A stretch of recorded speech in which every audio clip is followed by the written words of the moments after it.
L'enseignement de Jésus sur le royaume des cieux, la promesse, la présence et l'espérance. Lorsque Jésus parle du royaume des cieux, il ne décrit pas un lieu lointain réservé à un avenir brumeux. Il révèle une promesse vivante, un chemin ouvert, une réalité déjà en germination dans le cœur de ceux qui croient. Son royaume n'est pas seulement une destination, c'est une communion, un héritage, un mystère qui s'approche de nous à travers sa parole et son esprit. Je vais vous préparer une place. La promesse accomplie par la croix.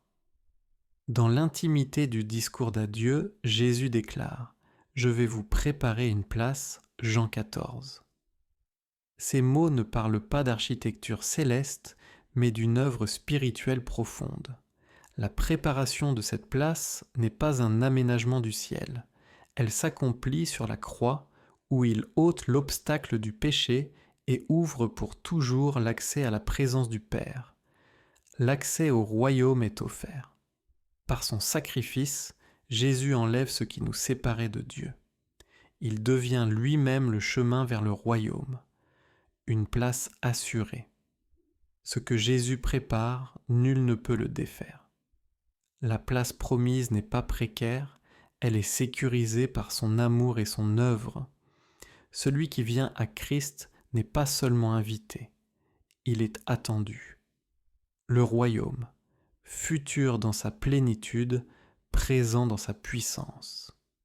Jésus enseigne que le royaume des cieux possède deux dimensions que le croyant doit apprendre à tenir ensemble comme deux battements d'un même cœur. Une réalité future. Viendra un jour où le royaume sera pleinement manifesté, lorsque les justes hériteront de ce que Dieu a préparé dès la fondation du monde. Ce jour est notre espérance, la restauration complète, la joie parfaite, la communion sans voile.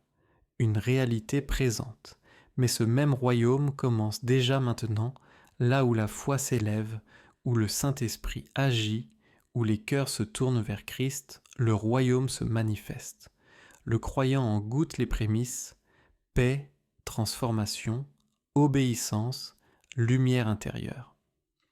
Ainsi, le royaume est à la fois promesse d'éternité et expérience quotidienne. Il est déjà là, mais pas encore pleinement révélé. Les paraboles, des fenêtres ouvertes sur le mystère. Pour introduire ses disciples dans les profondeurs du royaume, Jésus n'utilise pas d'abord des définitions, mais des histoires. Les paraboles sont des portes discrètes, des fenêtres ouvertes sur un monde invisible. Elles révèlent que le royaume se découvre dans la simplicité, au détour d'un trésor caché, d'un filet jeté dans la mer, d'une graine qui germe. Elles enseignent que le royaume avance par croissance, discernement, renversement et grâce surprenante.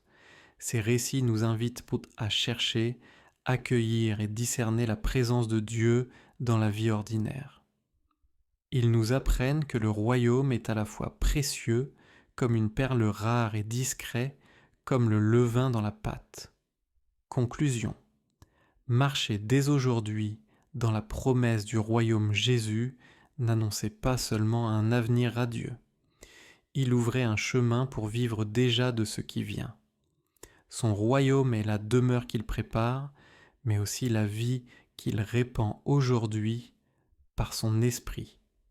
Le disciple est donc invité à marcher, non comme un étranger qui attend une terre inconnue, mais comme un héritier qui commence déjà à vivre selon les réalités du ciel.